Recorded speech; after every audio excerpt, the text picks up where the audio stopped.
Good morning, everyone. My name is Alphonse Hardel. I head up business development and strategy at Reuters. And on behalf of Reuters, I welcome you to the launch of the 12th edition of the Digital News Report. We're delighted to be hosting this event with the Reuters Institute. The Digital News Report is the most comprehensive research into news consumption, now covering 46 markets, representing more than half of the world's population. Today, we will discuss the report's highlights. Some of them can be sobering. Distrust in news is increasing in many markets. News brands are getting increasingly disintermediated by a more fragmented set of social platforms. And the Gen Z consumption habits seem to point to more challenges in the years ahead. However, with every challenge comes opportunity. After handling its digital transformation, the news industry is now facing the transformation of digital. And it's happening at the rapid pace of technology adoption. I suspect we'll be talking about the eruption of generative AI in the reports for the years ahead. For people in roles like mine who like to plan for 3 years ahead, the message is clear. We must update our strategy regularly, and we must reassess some previously held views. Before I hand it off to Rasmus, one last thing. The report shows audiences are increasingly concerned about trust. The Reuters trust principles of independence, integrity, freedom from bias are the foundation on which our journalism is built. It is why we're committed to this research and will continue to work to find ways to overcome these challenges. I hope you enjoyed today's program. And now please welcome Rasmus Nielsen, Director of the Reuters Institute.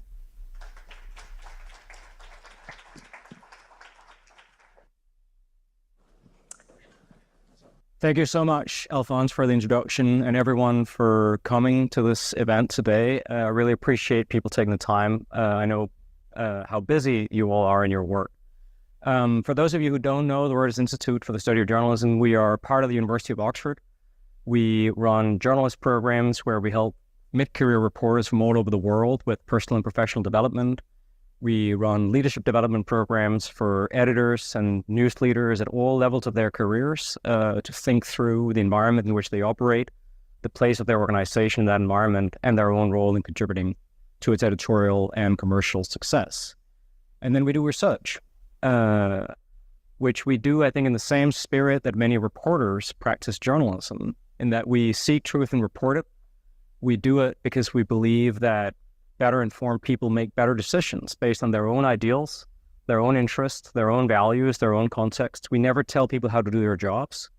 And we believe that it's important that the same way that the news industry is holding up a mirror so that society can reflect on itself, that we, through our research, can help hold up a mirror for the news industry to reflect on its own role in society, even when sometimes the findings are uncomfortable or even unwelcome. And others, I like to think, are empowering and encouraging. So what I wanted to do today is to run through a few of what we think of as the key findings from the 2023 Reuters Institute Digital News Report. Then I think where the work really comes alive is in conversation with people like yourself who are doing important, challenging jobs in the news industry, trying to help your colleagues and your organizations navigate this environment. And to kick off that conversation, I'm very glad that I'll be joined by a group of panelists who will speak to this from their own personal and professional experience before we then open up for questions and comments and ideas from the floor towards the end of the event. So the starting point is, as Alphonse mentioned, is the Digital News Report as the world's largest ongoing publicly available study of news and media use across the world. It's an online survey. We ask people to tell us which news and media they use, what they think of it, what their opinions and preferences are. All of this is subjective self-report behavior, which has limitations, but we like to think is still useful in shedding light both on behavior and the way in which people relate to the news. It's an online survey, which means that in some of the markets that we cover where internet penetration is still limited, It is not representative of the general public, but only of those who have access to the internet.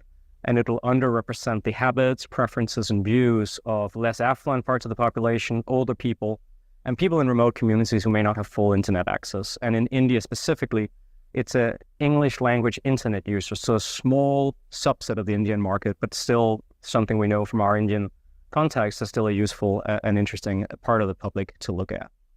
The work is made possible by 18 different funders, a large grant from the Google News Initiative, support from a range of media organizations, including Reuters, thank you very much, as well as the BBC, NHK, and others, media regulators, universities, foundations, and other sponsors that enable this piece of research. The top line for us this year, as Alphonse rightly said, is a challenging one. I think what we document in the report is a continued fraying of the connection between much of the public and much of news and journalism. We can start examining that fraying connection by looking at changes in distribution. When we look at how people get online news, most people will say that they get online news in a couple of different ways at least. And then we ask them a follow-up question in the survey, which of the ways in which you get online news is the main way in which you get online news? And what we can document over time is a continued decrease in the number of people who say that going direct to a news site or app is their main way of getting online news, and a continued increase in the number of people who say that social media is their main way of getting news online. Of course, there are other important gateways at which search continues to be very significant, though more stable and not growing as much as social is, and then other gateways like alerts, aggregators, and emails.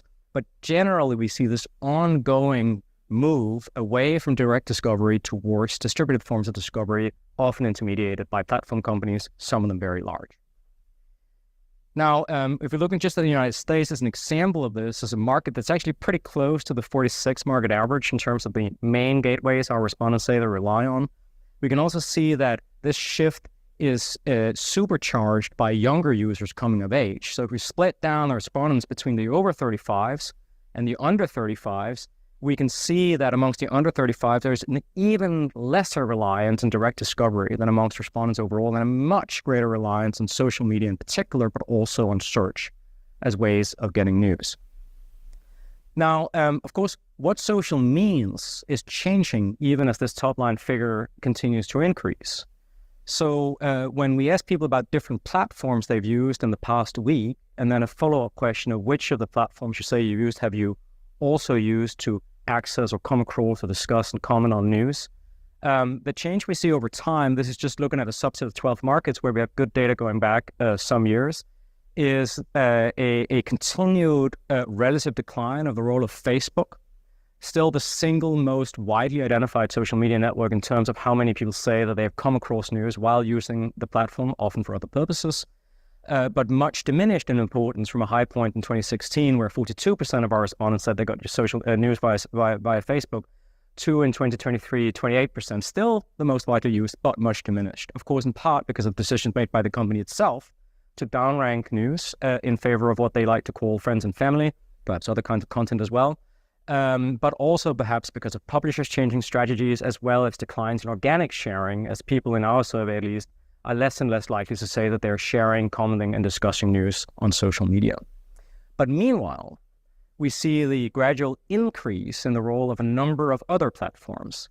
YouTube, Instagram, of course, also owned by Meta, WhatsApp, also owned by Meta, as well as in the last couple of years, in particular, TikTok, really making inroads amongst younger people in the global south and more visually led markets, but becoming a more significant platform.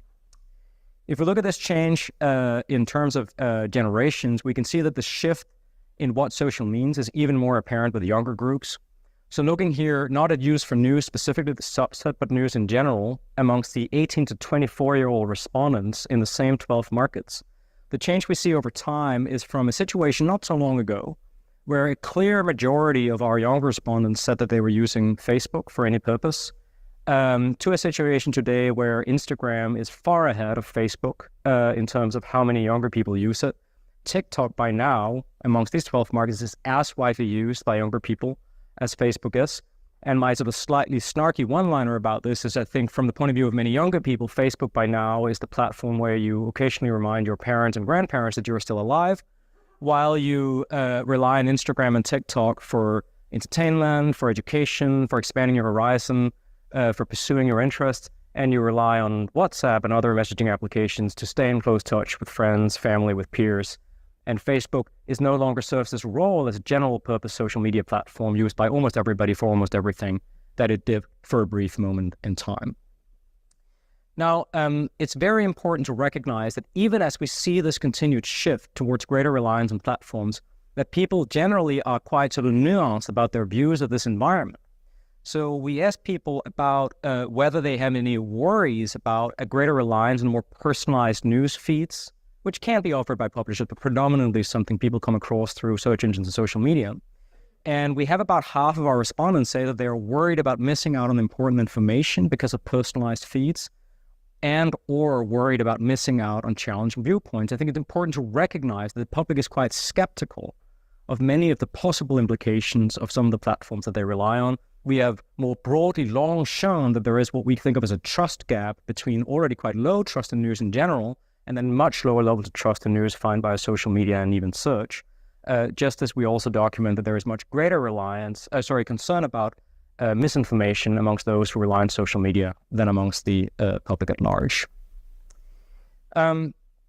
Meanwhile, we also see a change not just in the functionality and the platforms that people rely on, but also who they pay attention to, even when it comes to news itself. So this is not in terms of general use, but we ask our respondents to identify which of the following kinds of voices they pay most attention to when it comes to news, when they get news via different social platforms.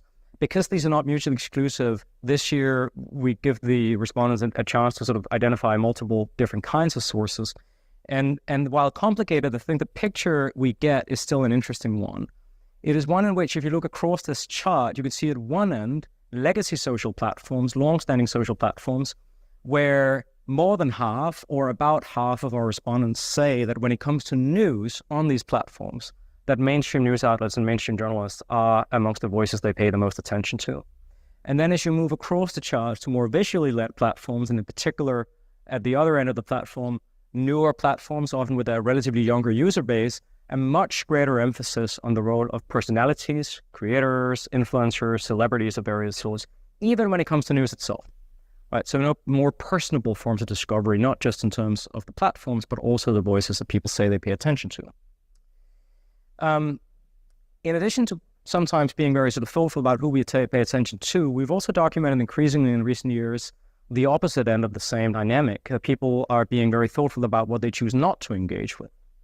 We think of this as selective news avoidance. I want to be very clear here that this is a step beyond a much more fundamental issue that we think of as consistent news avoidance, where, for example, in the United States, 8% of our respondents say that they use news less often than once a month. 8% less often than once a month. This is consistent news avoidance. Another 4% say less than once a week, so 12%. But what we think of here as selective news avoidance is a different kind of behavior, which is when people say that they often or sometimes actively try to avoid the news. And what we've seen over time is an increase in the number of people who say that they do this from 29% in 2017 to 36% across the markets we cover this year, and slightly higher in the US at 38%. We wanted this year to understand better different kinds of avoidance behavior, and they're not mutually exclusive. So the numbers, will add up to more than 100%. But we can identify different kinds of behavior, where at one end we have what we think of as periodic avoidance, where respondents will say that sometimes they will try to avoid most sources of news. For example, quickly scrolling past any news that pops up in their feeds, changing the channel when the news come on if they're watching TV. These are forms of behavior that tend to be engaged in by respondents who are less likely to say that they're interested in news and politics. And then we have what we think of as more specific avoidance, which is, for example, checking the news less often, saying that you limit news to certain times of day, maybe only in the morning, never in the evening, maybe not at weekends, for example, turning off notifications that you otherwise routinely accept on your phone, or that you avoid some topics that perhaps are things you find particularly depressing or anxiety-inducing, and maybe topics where you feel that the information utility of learning even more about the misery that comes with human-induced climate change or a war far away from where you happen to live is near zero, because you may feel you know all you need to know about that and aren't necessarily that interested in further crenulations on the misery in question. These kinds of avoidance behavior are self-care practices that are more widespread amongst people who say they have higher levels of interest in news and politics than the average respondent, and perhaps even practices that some of us in this room, myself included, can recognize from our own lives. When we ask those people who say that they avoid the news, often or sometimes actively, what kinds or types of news they're most interested in, I think we can paint a really interesting picture, where at the one end we have a much greater tendency to express an interest in stories that include a positive element, perhaps not just things that went wrong in the world yesterday, but also something that didn't go wrong. Stories that include a solutions component, not just that a particular public school sucks, but also that perhaps another public school with a similar student body and similar resources elsewhere had found a really good way of serving that community and that student body. And at the other end of the spectrum, we find a very limited appetite for constant updates on the big stories of the day. Say, for the sake of argument, there's been an indictment of a former president. Some people will feel that they know everything they need to know once they have heard that, and may not be that interested in daily updates in the course of the day about moderately important people who disagree about things for a living, telling them what they think about this indictment or what it might mean. So much less appetite for this running commentary or reporting on the big stories of the day. Another aspect of the fraying connection that we can document is trust, that again Alphonse highlighted. As Alessandra Galloni, the editor-in-chief of Reuters, said at our London launch, trust is our currency, and we can never take trust for granted, as Deborah Tunnis at the BBC and Siddharth Varadarajan at The Wire in India have often stressed. The top-line question we ask in the report is whether people trust most news most of the time. This is just the starting point for understanding a complicated and nuanced and necessarily subjective issues around trust in news.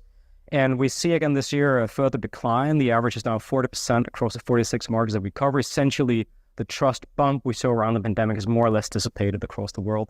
But really, really crucially, we should recognize that there isn't a single sort of situation when it comes to trust in news. Across the world, there are many markets where a majority or even a large majority of the public say they trust most news most of the time, even as in other countries, there are very few citizens who believe they can trust the news. In the United States, we see 32% this year, a marked increase, 6 percentage points up since last year. And I think this is a sort of a reminder that trust is rarely primarily about editorial practice or the intrinsic trustworthiness of the reporting, and often at least as, if not more, influenced by political and social contextual factors, such as, for example, here, a period of slightly less polarized national politics under a Biden administration than during the Trump presidency, and then we will have to see what happens next year when the election cycle heats up. Turning next to the business of journalism. Journalism is a vocation, not an avocation. If people are to seek truth and report it, there needs to be sustainable business models that fund that work. Everyone in this room is keenly aware that it's been another tough year for the business of journalism, in particular for those relying on advertising that increasingly is going to various platforms, and we've seen a number of instantiations of those challenges. And of course, more and more publishers, in response to the pressures and the ad-supported models, are trying to turn to various forms of reader revenue. In the 20 markets where we have good data on reader revenue, we see no increase in the percentage of people say that they paid for news in some form in the last year. Some variation across these markets, but broadly we have sort of a significant but small minority of the public who say that they are paying in some form for online news.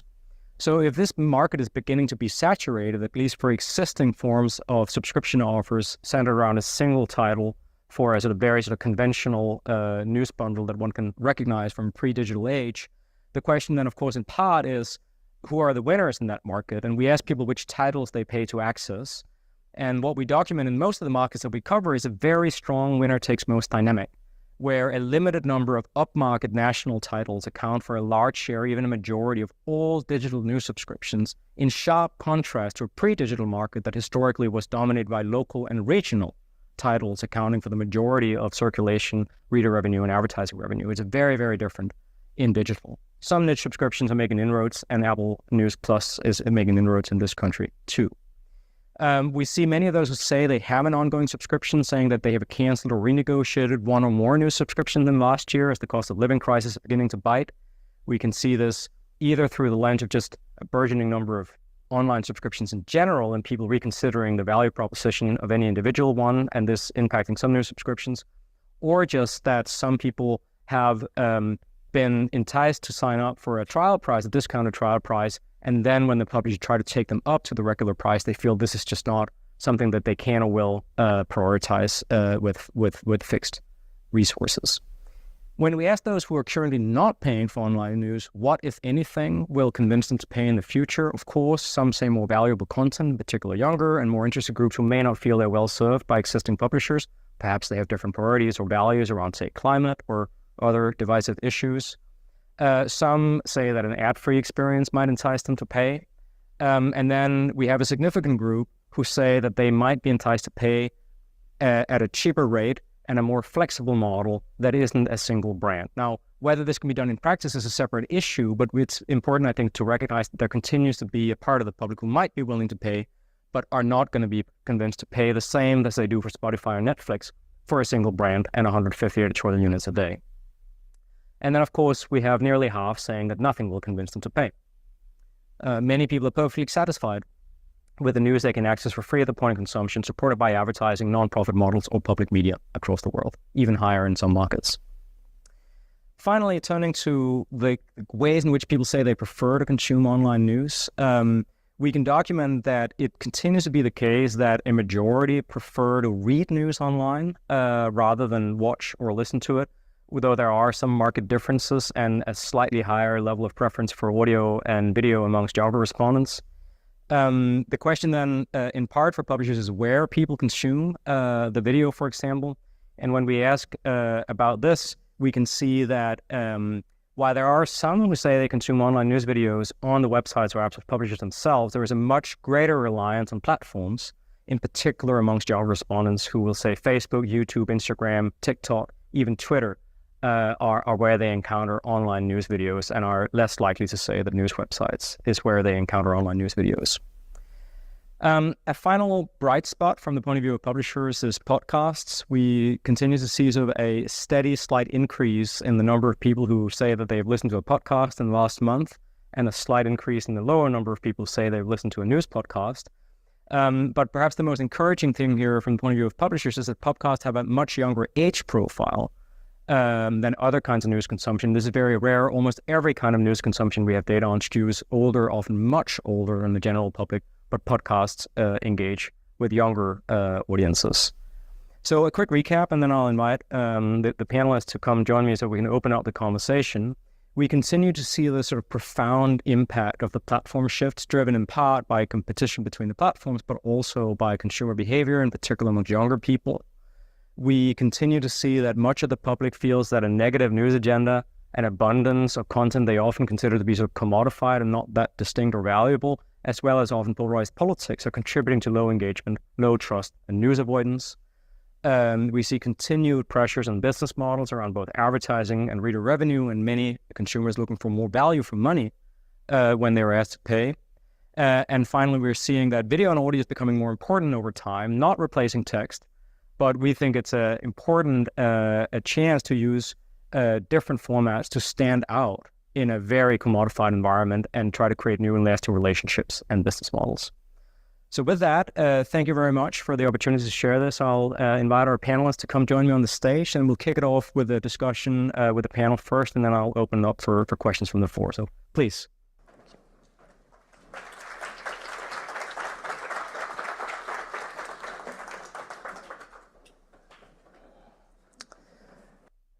Please.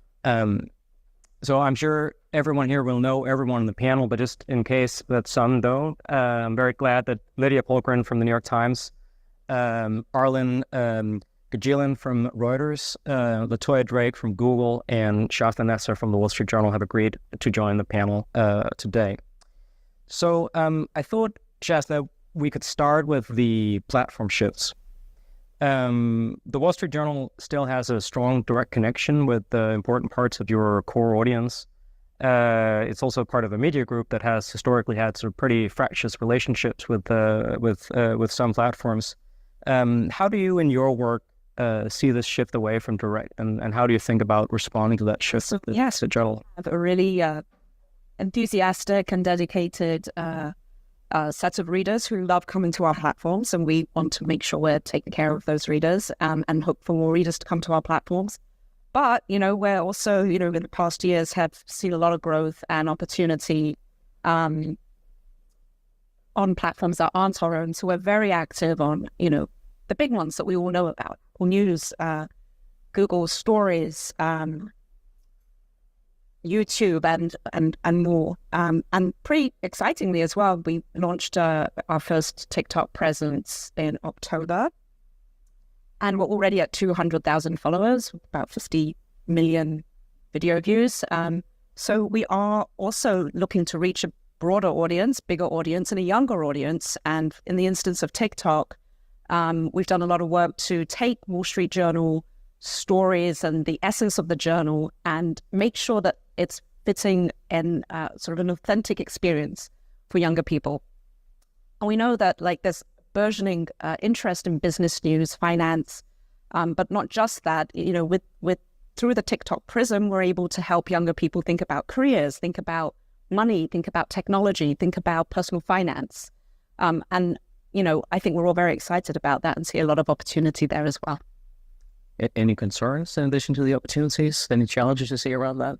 I mean, there's always, when there's a dependency on another platform, there are always going to be risks that something disappears or the relationship turns sour. But I think we're all kind of used to this now. This is not a new field for us. We know that we just have to stay nimble. We have to stay flexible.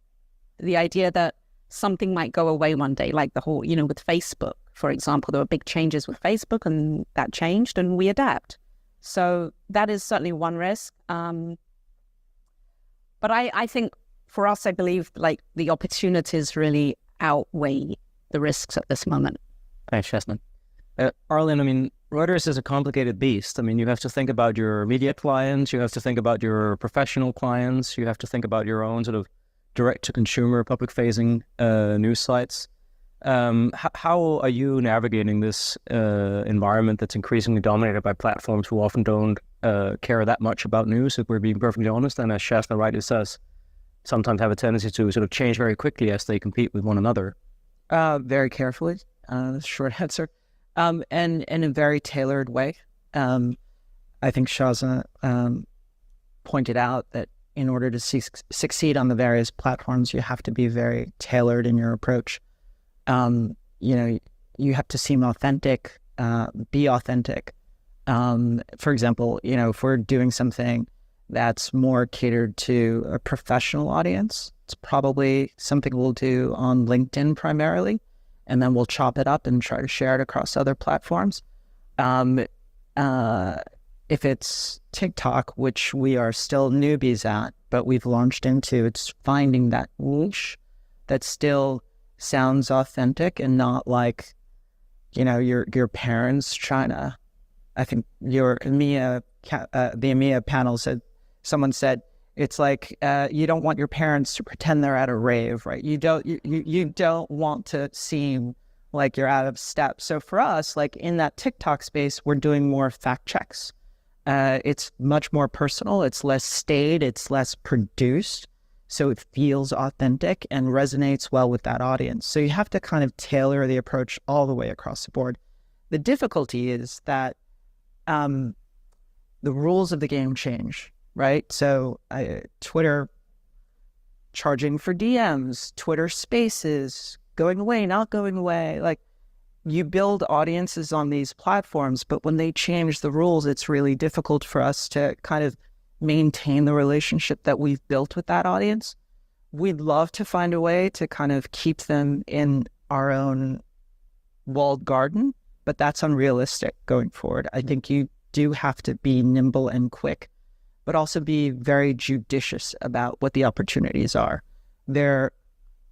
I mean, I can't even remember the name of the service, but before there was Twitter Spaces, which was created because there was Clubhouse. Exactly. I can't even remember Clubhouse. But like, I remember my newsroom saying, why aren't we on Clubhouse? There's no business model. It was really hard to kind of configure. We'd have to start an audience from scratch. That takes resources and effort that at the time we just were in a position to grow. So it's always just try to find, where do you want to be a first mover? Where do you, by necessity, have to be a follower? And overall, how you can succeed in either kind of scenario. Is it fair to say, Arlen, that often de facto publishers acquiesce to terms of trade where they offer content to platforms in return for the possibility of audience reach? I think that's always a promise, right? Is that, you can create audience. The problem is that the trade-off always works better for the platforms in some ways, because, while you have this sense of a growing followership on a platform, at the end of the day, if the platform changes the rules, you have to live with those rules. And that's really complicated. I mean, this is going back, but remember Facebook Live? I think we all got burned by that experience, right? Like, you build up staff to do this thing, you create audience, and then it disappears.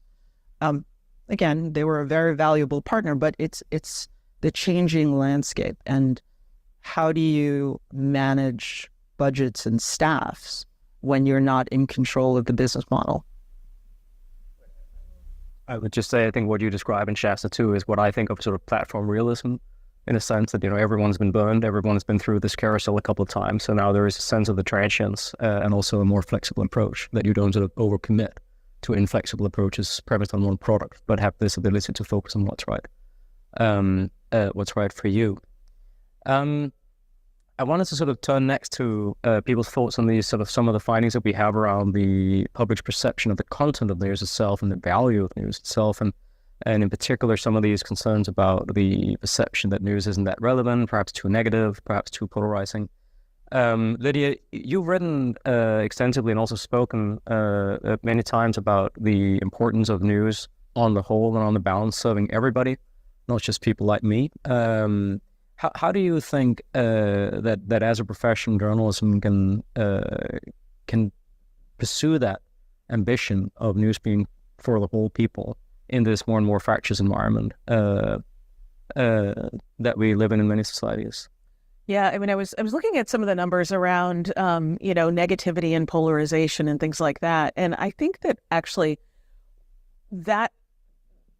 what some of the other findings that you're seeing, where you have people are really, really drawn to the remaining audience of people who are still interested in news is concentrating into people who are drawn to much more polarizing stories, right? So it's this kind of bifurcating situation where I feel that the sort of general public, as it were, is kind of that doesn't have strong interests in politics or big political questions or the sort of big conflicts or crises of the day, are just kind of generally drifting away from the news.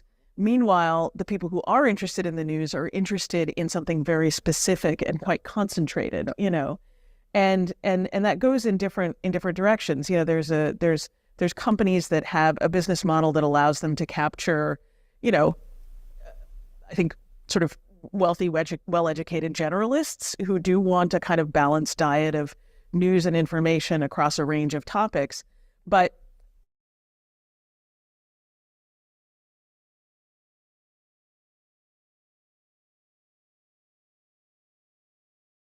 emphasize less on news gathering and more on takes and you think of something like cable news, where going out and reporting has been replaced by having a panel of people who kind of squawk at one another. The New York Times publisher, A.G. Sulzberger, recently had a piece in the Columbia Journalism Review, a long essay. And I think one of the things that was most striking to me, and I really related to this as someone who once ran a big digital news organization, the Huffington Post, journalists used to go out into the world and report and write, a couple of stories a week. Now you have journalists who are essentially kind of chained to their desks, writing 3 to 5 stories a day. They're lucky if they pick up the phone, never mind go out and, go on a reporting trip, And so I think that that's another piece of this too. I mean, I'm now a columnist, so I'm definitely not speaking for the New York Times as an institution. I'm just speaking for myself. But, I just went to Eastern Chad. It's a trip that costs a lot of money and time to write, one big column about the situation in Sudan. And, I can guarantee you it's not going to be one of the most clicked pieces in the opinion section of the New York Times. But because of the business model that we have and because of the sort of total package that the New York Times audience is signing on to, there is a business model that supports me being able to go and do that kind of work. But I think as we've seen that type of enterprise become harder and harder to sustain in journalism as a whole, it's just not that surprising that people are walking away and that they're tuning out. And what you're left with, that is accessible, is often, highly partisan. It's stuff that is not particularly well reported. There are exceptions to this. I mean, obviously, the big public broadcasters are great. I think that, TV. I've been very impressed with, the digital presence of a company like NBC News. I see Rebecca's here, doing great work. CNN.com. There are places where we are continuing to see that kind of broad-based reporting, but I do think that the breakage of that link of the business model and the push away from reporting has been incredibly destructive to overall trust. I just want to make sure I understand the line of argument, because I think you just put very clearly something I haven't been able to put that clearly for myself. So I want to make sure I understood it.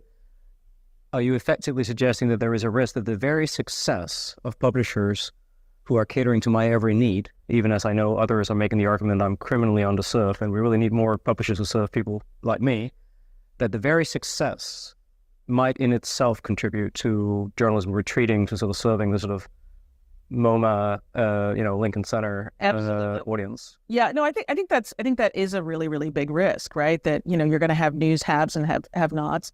And, the people who either can't afford or choose not to become subscribers to the Journal or, the Financial Times or, Le Monde or whatever the kind of, premium elite publication is, are going to be increasingly turned off by the news that they consume because it's, highly partisan, it's not particularly well reported. And that to me does feel like a big risk. I mean, I will say that, there has always been a trickle-down effect. There's always been kind of elite media that produces, high-quality reporting that then essentially gets aggregated. Now we think of it as being aggregated digitally, but, it used to be it was, if the New York Times had a big scoop, it would lead the nightly news, and on television, and everyone would get access to it that way. So there still is this kind of trickle-down effect of the reporting by a handful of news organizations. But it's not the same thing as having this kind of great flowering of many, many different types of news organizations who are doing really ambitious work in lots of different geographic locations and with lots of different perspectives and from the perspectives of different communities. Thanks, Lydia. Latoya, Google obviously is a very different kind of player in this space. And I wonder whether you want to share the thoughts on one of the findings that we have in our work is that people are increasingly worried about some of the possible implications of relying on more personalized feeds often provided by platforms.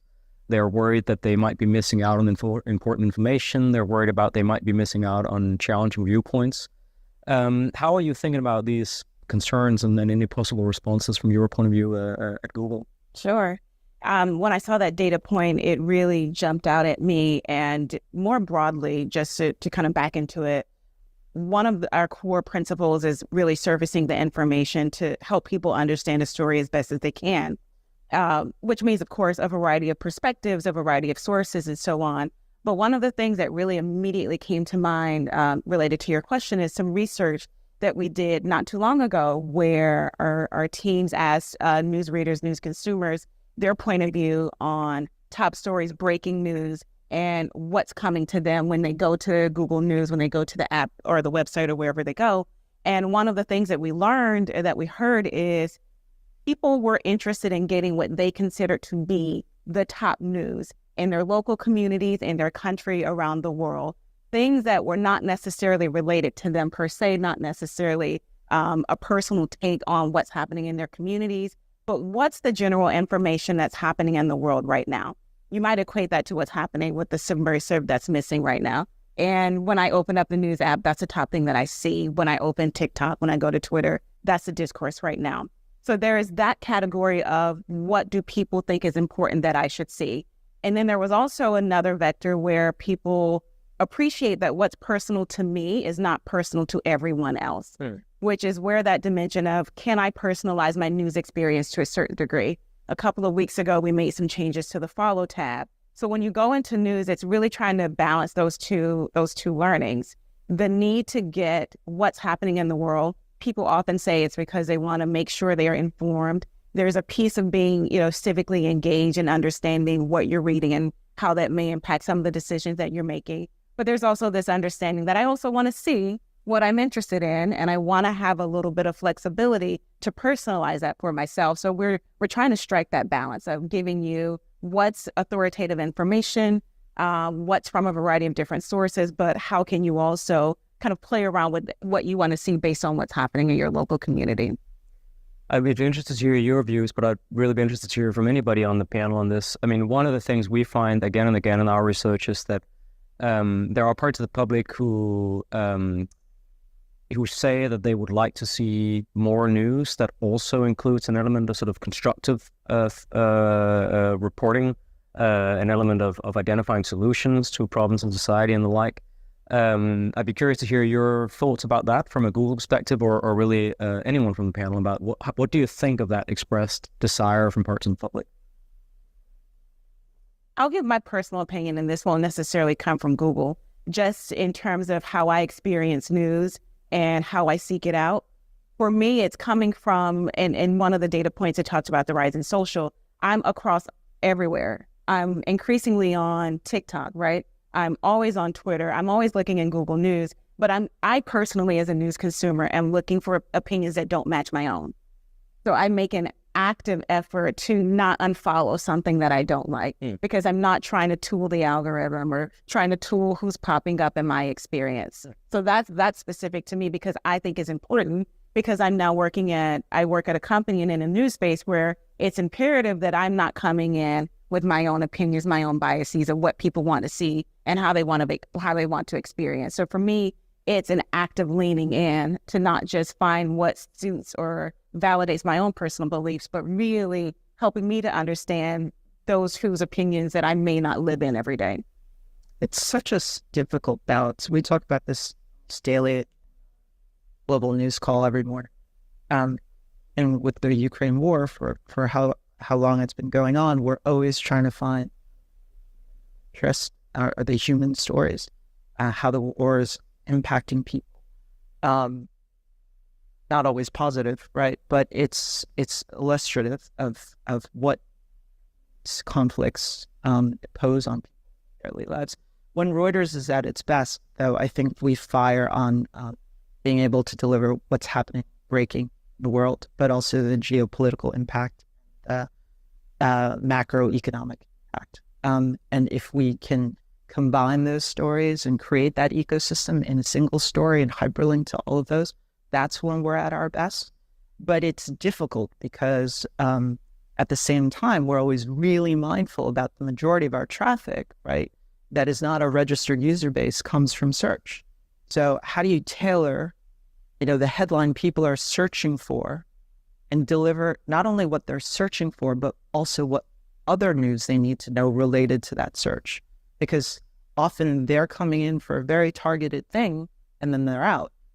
But that's an incomplete experience. And we're very conscious of that and trying to kind of make sure that we're providing something a little bit more holistic, which is, I think, what we all aim to do.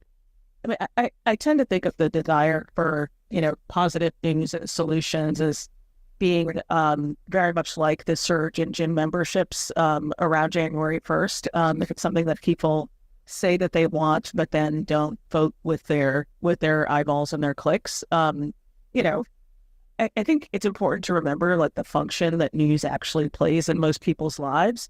And this is maybe a very kind of Darwinian view of human behavior, but I think most people read the news because they don't want to look dumb. They want to show up at work and have interest, go to a dinner party, or have drinks with their friends at the bar and have something interesting to talk about and not seem like they're out of the loop. And I think that we have this very kind of sentimental idea of like what our profession is about, and I think it is about truth and democracy and all these things. But we also need to really think about the psychology of our customer, and the psychology of our customer is a set of complex motivations. And so when people say that they want solutions and not problems, look, I just went to the border of Sudan and Chad, as I said.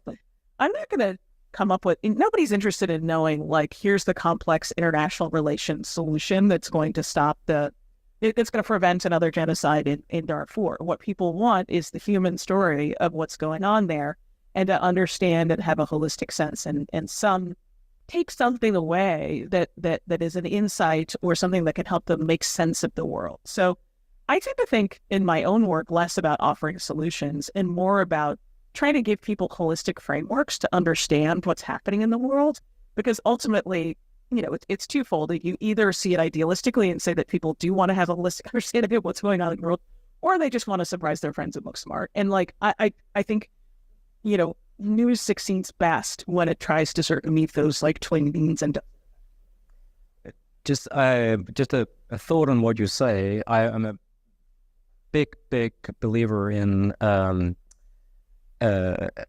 realistic approach to these things rather than getting high on our own supply. I think which is very dangerous in many ways. So I wholeheartedly endorse that. I would just add two things to what you said, neither of which challenge it. One is everything that you said can be true about the existing audience without necessarily reflecting on the majority of the public. I mean, publishers, I think, are sometimes at risk of maximizing for their existing audience and those most like it. And we need to remember that the existing audience and those most like it is a subset of the public, and a very and an unusual and shrinking minority. So everything you said is true for some people. And the question is essentially about everybody else. And I think surveys can help capture that. The other thing I would say is I really like your gym metaphor, also because perhaps it suggests the potential in appealing to the better angels of our natures, right? I've often said that, in a sense, news organizations should be so lucky as to be like gyms that everybody pays for and nobody uses, rather than being like news which everybody uses and nobody pays for, right? I mean, in a sense, appealing to that sort of aspirational side of us is quite a powerful thing, I think. And while it is true that much of the existing audience essentially is motivated by sort of their sense of identity, I also like to imagine that some people sometimes would like to talk to their friends and family about things in the world that weren't miserable yesterday and that perhaps even got better. So I think it's a very important to be very realistic, as you suggest, but also perhaps that there is a sort of a next step that might suggest some potentials as well in that space. I think it was great that on the chart around what the survey highlighted as how people would go back to news and not avoid it. Number 3 was explainers, right? Mm-hmm. And the term constructive journalism, solutions journalism it's very buried with lots of other things. So I think there's lots of things we can be reminded of from those frameworks and nudged to remember and even to like learn from. But at the end of the day, a lot of it's about explaining, and how do we do that effectively? I think at the Journal, because we're a very data-driven organization, we love data. Showing that data, making sure you're like backing things up with data is really important and is one of the tenets of both solutions and constructive journalism. And I was also thinking about what Arlene was saying about, covering Ukraine, and it's not always great news, but that's where some of the different formats come into play that you also mentioned in the survey, which is that, through other powerful means such as photography, like even in these bleak moments, you can capture the human spirit in a very inspirational way. I wonder, Shasner, if I can draw you a bit more on this, I think it's very important what you say about the role of explainers, and it, I think, speaks to Lydia's point as well about what people seek from the news. I also wonder whether sometimes we need to be a bit more humble about how often and when journalism is actually in a position to explain the world to people. I think the world in which we live is one in which most white-collar professionals know more and more about less and less. And as Sulzberger points out in his CJR piece, the fundamental reality is that lots of journalists, not by choice, but forced by circumstances, are in a position where effectively they know less and less about more and more. And anyone with domain expertise, for journalists, this can often be when journalists cover the news industry, but this can be scientists or financial industry professionals or others, I think can recognize the experience of reading something by a journalist about something about which you know a lot and thinking, this is not right, or this is so superficial as to be substantially misleading. And then you start wondering, well, hang on a minute. If that's the case with this thing about which I know a lot, what does that say about all the other stuff I take at face value from these organizations? So again, this is not I think the Journal and the Times and Reuters are all very, very privileged and resource-rich organizations in a wider and very unequal space. But I just wonder how you think about that challenge. I mean, when is it the case that journalism can really live up to that promise of explaining things? No, I think you're right. I think we're talking a lot about AI right now, and how much of us actually know what we're talking about. Yeah. I'm a big believer in journalism being a space for people from other disciplines to come into. So in my career, so much of it's been about technology and visuals and data journalism. I couldn't hire those people within the journalism pool at the time. I had to go outside of our industry to bring those people in. So I think some of that has to be applied to journalism at large, not just the technical specialties. And you're seeing amazing things now, like more sort of forensics being introduced into journalism. You're seeing people who had computer science backgrounds, statistics backgrounds, who are joining journalism, but they're always a little bit on the fringes, right? They're in the data teams who are over there, and we need to invite those people into the belly of the beast, and also at large.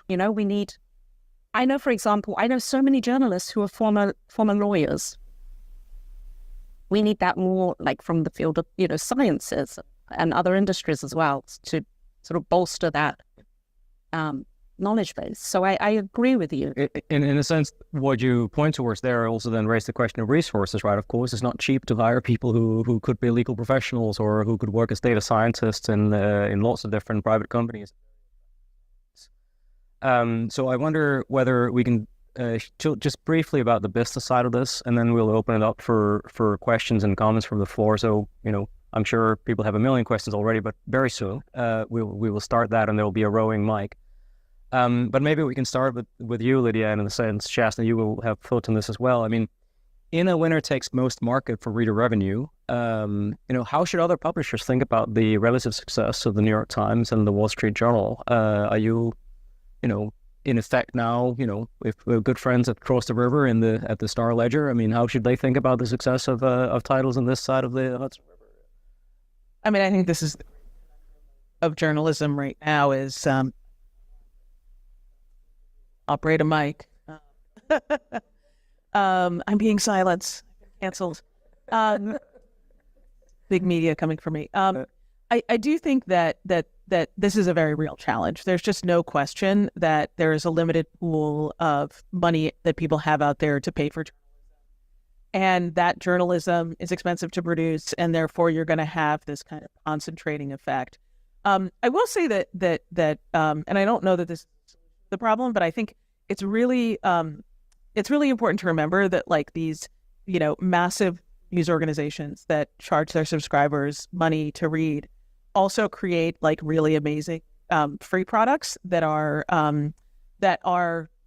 tend to be more geared towards explanatory journalism as a kind of on-ramp and a way to get, there are so many millions and millions of people who get The Morning, which is our morning New York Times morning email. It doesn't cost anything to subscribe to that. It's written by David Leonhardt, who's an incredible journalist who has a whole team, and the journalism in that is I think a great gateway.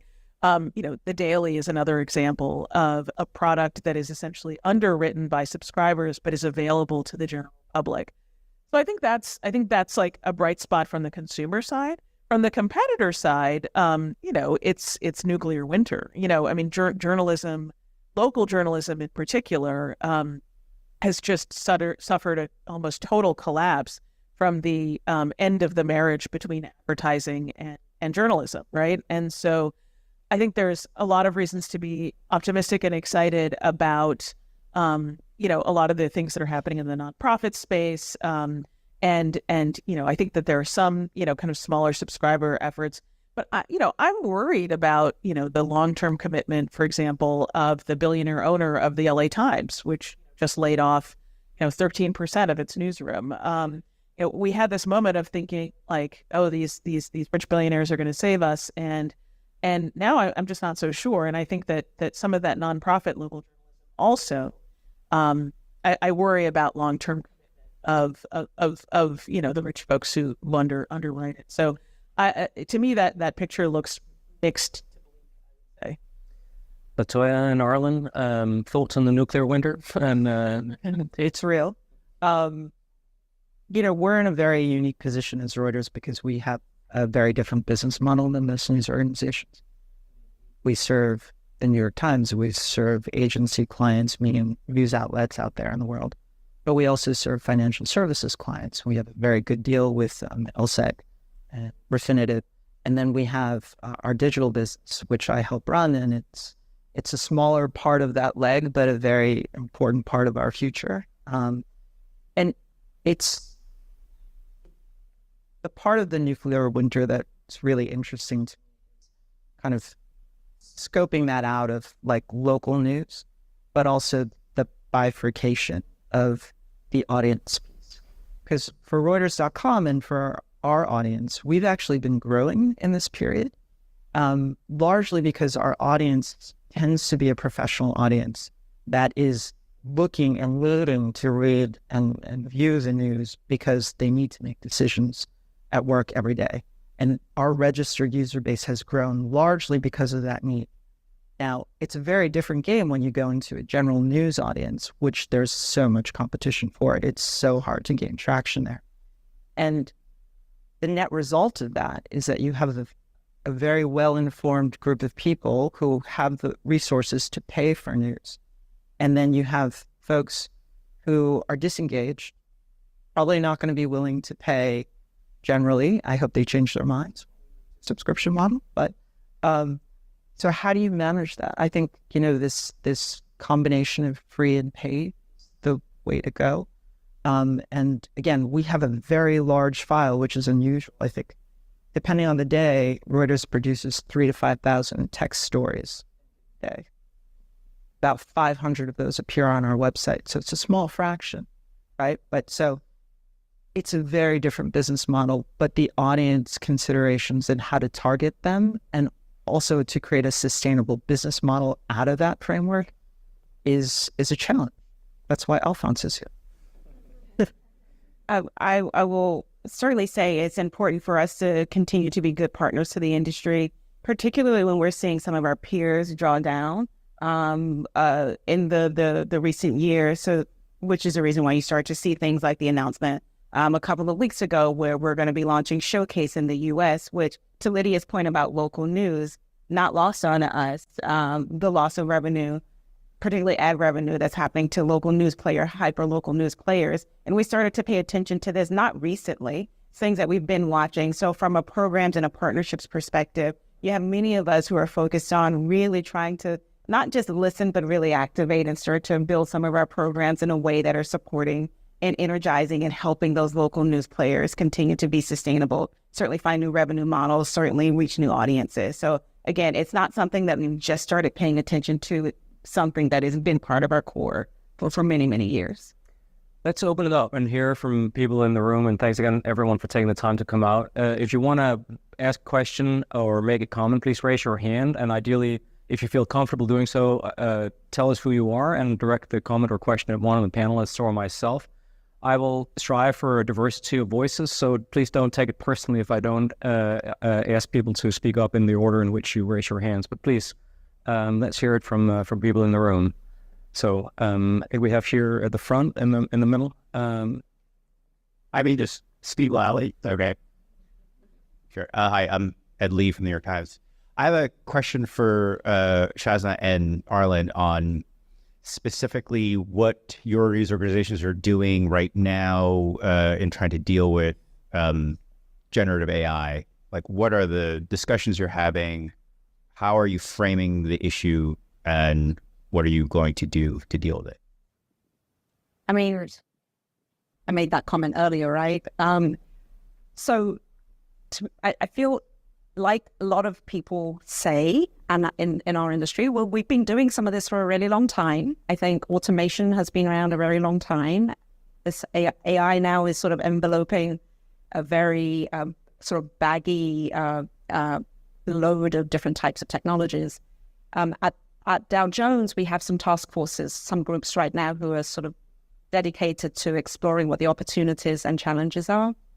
In the newsroom, we're still looking, right? It's still an exploration of how we can use these technologies for news gathering. What are the risks involved? I think IP is going to be a big issue as well. As you know, if we start using it, what are we at risk of when we're if we incorporate content that actually has IP belonging to somebody else? You know, these obvious things. But it's still early days. But we're actively exploring different avenues for some of these things I just. Yeah, same. I mean, Reuters has been using AI to generate market stories for quite a long time, right? Like, we were, I think, at the forefront of that movement many years back. Generative AI is a bit of a different beast. And so there are active discussions about how best to deploy. But the issues around IP are real. I mean, these OpenAI and whatever other, platforms are out there, a lot of what they're doing is they're scouring our websites, have been for years, to look at how to improve their products. In some ways that's good. In some ways that's an opportunity for us to make sure that, we're protecting our IP. And if they're going to do that, then there's a conversation to be had with them about how they should do that responsibly and make sure that we are in the loop and partners in that effort. But I think it poses a lot of possibility for us going forward. The part that really interests me about AI is the ability for it to code, to generate computer code. As anyone who's worked in a newsroom, right, has worked in a newsroom, there's editorial ambition and the limitations of your product team's scope and responsibilities and resources. So to be able to free up, if possible, to be able to produce products that are meeting our ambitions faster, that's a really powerful thing for us going forward, and something I think we'll need to explore.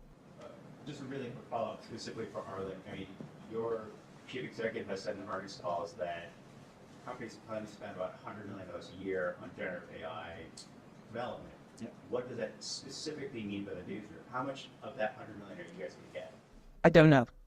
So TR is a huge company, right? So TR has many various arms. You can bet we're kind of, at the table asking, we'd like some more, sir. We're doing that. But I can't tell you hard numbers at the moment. More hands. Given the composition of the panel, we'll take one more here in the front. But then please let me see more hands. Great. Surprise! I've also got an AI question. I'm Ken Lee. I'm the tech editor at Reuters. As you were putting together the 2023 report, in generative AI took the world by storm. As you're midway through the year, you're thinking about the 2024 report. How will generative AI impact the very scary trend lines that we're already seeing?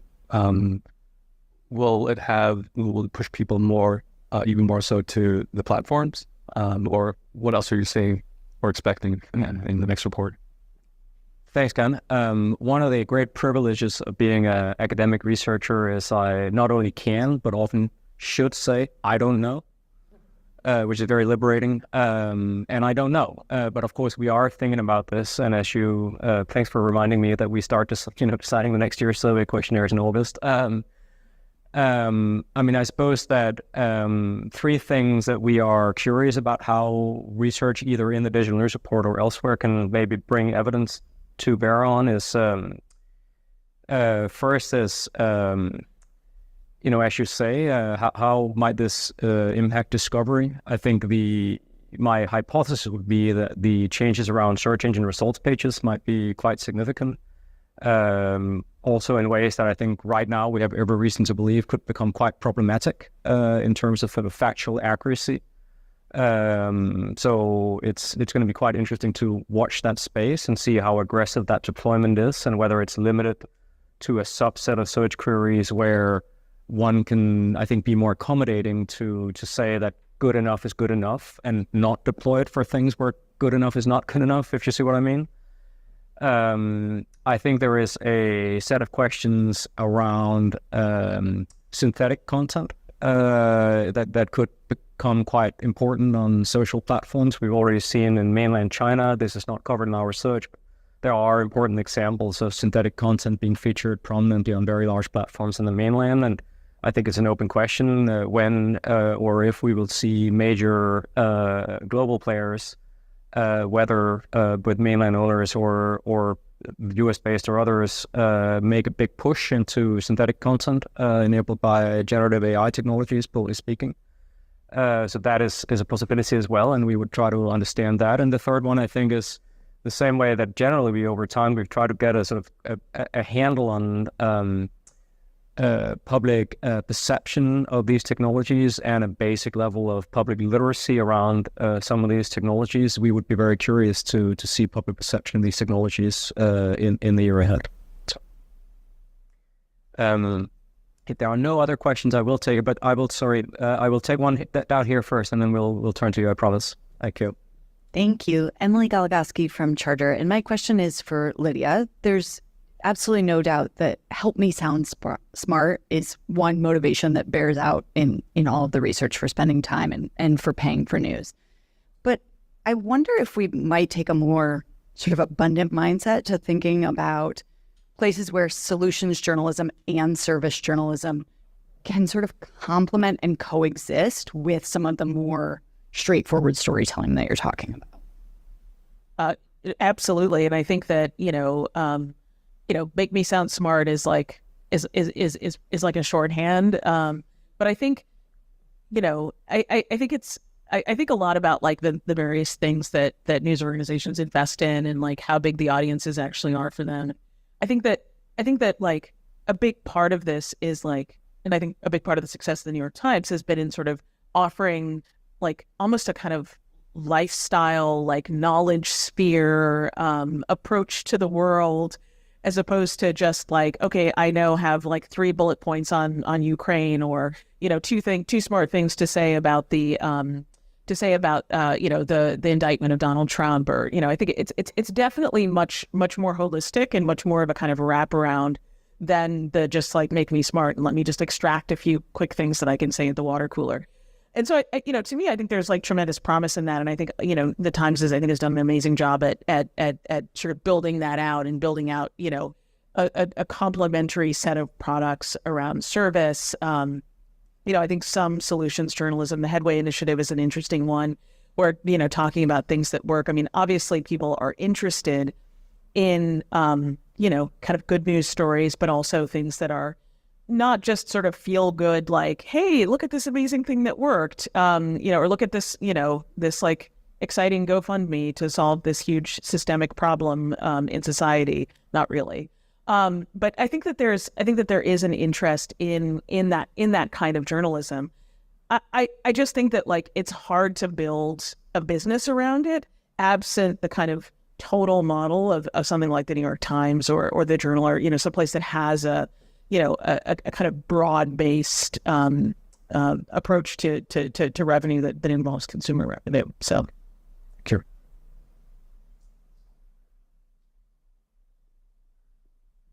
I'll take these two last questions in a row. So we'll take one question here at the back and then one question here at the front, and then we'll wrap up from here. Please. Thank you. This is Sam Gross. I'm a co-founder of Stacker, also as a revenue coach with Lion Publishers, which was funded by GNI. It was an excellent program. But I'm curious, in the local news space, trust is high relative to other sources. So that's a great thing. What are some of the missing pieces in terms of establishing strong reader revenue programs, maybe drawing on the success of Times and Wall Street Journal? Maybe I can take that one from some of our other research, and we'll take the question up here before we respond.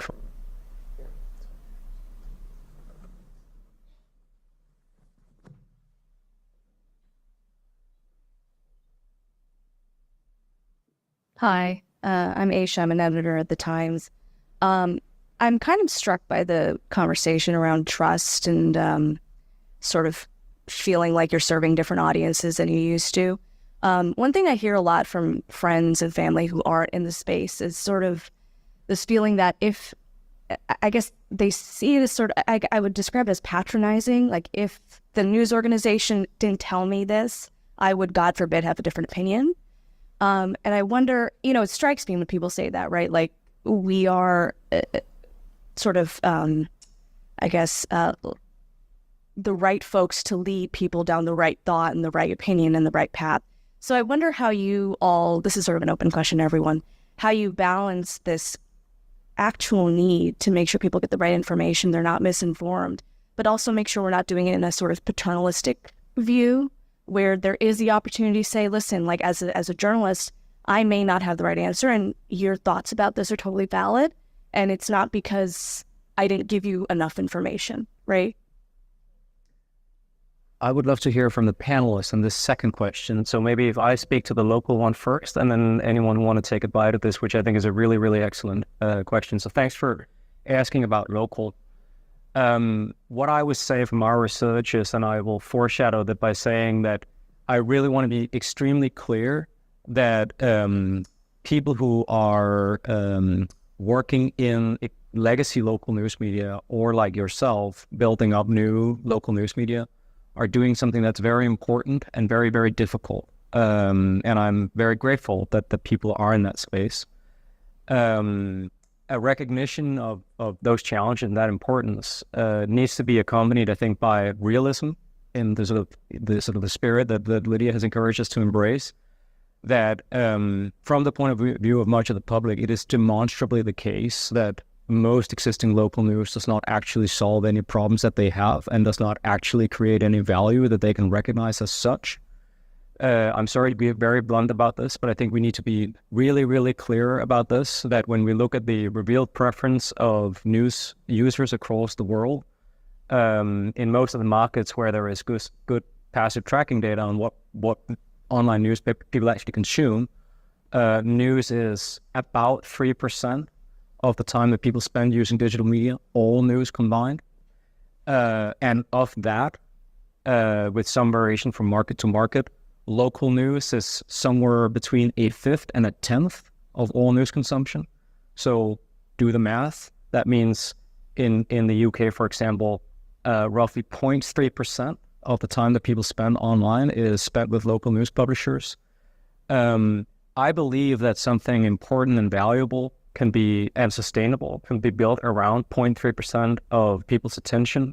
The same way, I'm not myself religious, but the amount of time that someone spends in prayer or at religious services is a poor indicator for the role of religion in their life. And I do think that even with a very small part of people's time, one can still help them experience something that's valuable and important for them. But I think we need to be extremely clear that local news models that are premised on capturing a significant share of attention, let alone of consumer spending, are facing an extremely tough uphill battle.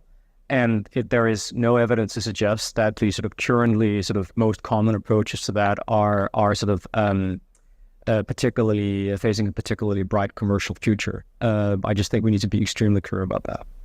So 1,000 flowers, we really need some different approaches in that space.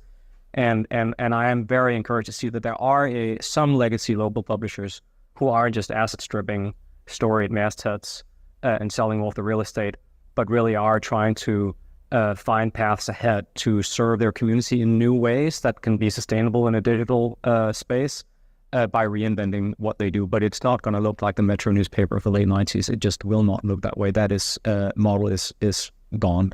So. There were three things that came to mind about your question, and it troubles me hugely to think that people could be patronized by, feel patronized by the way they're reading or understanding the experience from a news organization. Sorry, Shaz, I really don't want to interrupt, but I have to say, can one reasonably doubt whether someone might sometimes feel patronized by a news organization? I mean, it seems obvious to me. No, it troubles me, not that it I doubt it. Yeah, no, it troubles me, not that it doubt. Not that I doubt it. It troubles me enormously. Three things come to mind. One is that I'll sort of speak directly to the journal. We really love to build expertise in individual reporters who come with expertise and who have a huge, years-long back record of being able to speak with expertise about a topic. And I think being able to show that, number one, helps build trust in trusting that information. Secondly, I said it before, but showing data, backing things up with actual data, not just speculation, hypothesis. And the third thing that came to mind was putting the sort of framing through the lens of in an authentic way of the audience you're trying to speak to. And that then comes back to some of the conversations we had earlier about TikTok. Actually, my colleague Julie is at the back. I don't know. She's told me this wonderful, we were chatting yesterday. She's talking to me about, a younger audience and how they're working really hard. Could we give her the mic and could she tell us a little about what are you doing to, build trust and speak with an authentic voice to not be condescending? Yeah, absolutely. Hi, everyone. Thank you, Shazna, for giving me the mic unexpectedly. Always a pleasure. So at the Wall Street Journal, we launched our TikTok in October of last year, and we thought really, really carefully about how we could bring the journal to that younger Gen Z audience, right? So if you think about a Venn diagram, one side is Gen Z, Gen Alpha even, one side's the Wall Street Journal. What falls in the middle? And something that we thought about really carefully before we even got started was believing that young news consumers like news and want to read about news. So just because they're not consuming news in the same means, on the same platforms as older generations, it doesn't mean that they're any less interested in news. And so something that we have talked about over and over again as we've launched this project and continue to take into consideration every single day is the belief that young people care about the news. If you look at 2020 election voter turnout, if you look at all of the social justice issues that are constantly talked about on TikTok, believing that, they really care about the news, they're just consuming it in a slightly different way, but it doesn't mean that they don't care about it any less and that it isn't any important to their daily lives. And I think that has really guided a lot of the success that we've had on TikTok and other platforms in reaching these younger audiences.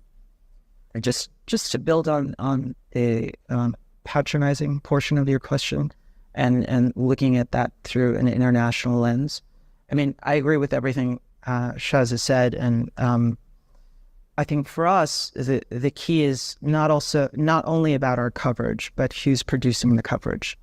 So we've got bureaus all over the world. And, Reuters has this history, while we do have a very strong history of trust, we also have a very strong history of staffing our bureaus with the Oxbridge crowd. And so we've worked really hard over the last 10 years, at least since I've been there, to kind of look at the bureau structure to make sure that it's staffed by people who are of the place that we're covering.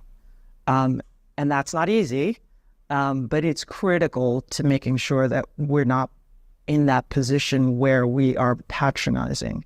Because, we're parachuting in for a 3-year international assignment, parachuting out. We need that consistency of staff, which is not to say that every single bureau is staffed and led locally, but it is important to get that mix right. And it's become a thing, like if I'm reading something about something that happened in the Bangladeshi community in New York, my family's from Bangladesh, I'll look at the byline and see, who wrote this? Should I trust this? How would they know? What would they know about the nuances? and really happy to see more and more. I'm seeing bylines from journalists who come from many different cultures increasingly, but still not enough, not seeing that enough.